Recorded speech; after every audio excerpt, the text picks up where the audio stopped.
రాజమండ్రిలో అంతర్జాతీయ dragon boat league 2026 పోటీలు జరగబోతున్నాయి.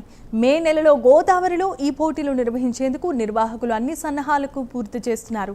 పోటీలో దేశ విదేశాలకు చెందిన క్రీడాకారులు కూడా పాల్గొననున్నారు. ఈ నేపథ్యంలో రాజమండ్రి కోటిలింగాల ఘాట్ వేదికగా డ్రాగన్ బోట్ పోటీలు జరుగుతాయి. వివరాలను ఎంపీ పురంధేశ్వరి, మంత్రి కందుల దుర్గేష్, ఎమ్మెల్యే ఆదిరెడ్డి, లీగ్ నిర్వాహకులు వెల్లడించారు. ఒక రకంగా చెప్పాలంటే సుదీనంగా మనం భావించాలి. ఎందుకంటే ఇంతవరకు కూడా రాజమహేంద్రిక క్షేత్రంగా ఒక ఆధ్యాత్మిక క్షేత్రంగా గుర్తింపు ఉన్నటువంటి సందర్భంలో క్రీడల్లో మెరుగైనటువంటి గుర్తింపు తెచ్చుకునే దిశగా ఇవాళ రాజమహేంద్రవరం అడుగులు వేస్తుంది అని చెప్పడానికి ఏదైతే ఇవాళ మనం లాంచ్ చేసుకున్నామో ఈ డ్రాగన్ బోట్కి సంబంధించినటువంటి ఇంటర్నేషనల్ అంతర్జాతీయ కాంపిటీషన్ ఏదైతే మనం ఇవాళ ఆవిష్కరించుకున్నామో అది దానికి నిదర్శనం అని చెప్పి మనం అందరం కూడా భావించాలి. డ్రాగన్ బోట్కి సంబంధించే ఈ క్రీడ చైనా దేశంలో ఆవిర్భవించిందని చెప్పి మనకి తెలియవచ్చినటువంటి విషయం, మనకి చరిత్ర చెప్తున్నటువంటి విషయం.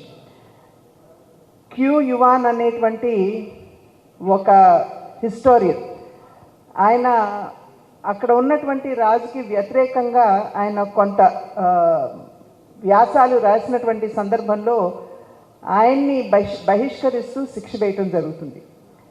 ఆ అవమానాన్ని భరించలేనటువంటి సందర్భంలో ఆయన వెళ్ళి జలసమాధి అయ్యి అక్కడ ఉన్నటువంటి నదిలో జలసమాధి అయినటువంటి నేపథ్యంలో ఆయన్ని అభిమానించేటువంటి అక్కడ ఉన్నటువంటి పౌరులు ఆయన్ని వెతుక్కుంటూ అందరూ కూడా, అంటే ఒక్కొక్కరు ఒక్కొక్క బోట్ అని కాకుండా ఈ రకంగా ఒక పెద్ద బోట్లో అందరూ కూడా ఎక్కి వారు ఈ దప్పు చప్పుళ్ళు చేసుకుంటూ ఆయన కోసం వెతికారు అనేది ప్రతీతి.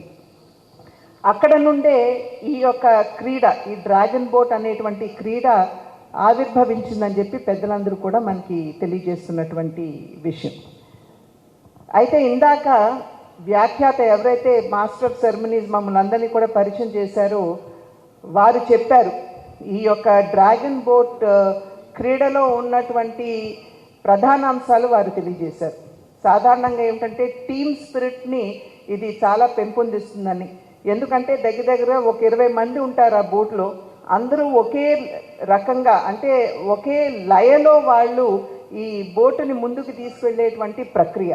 మధ్యలో ఎవరైనా ఒక్కరు కొంచెం అలసత్వంగా వ్యవహరించారు అంటే ఇంకా క్రీడలో మనం గెలిచేటువంటి అవకాశం ఉండదు.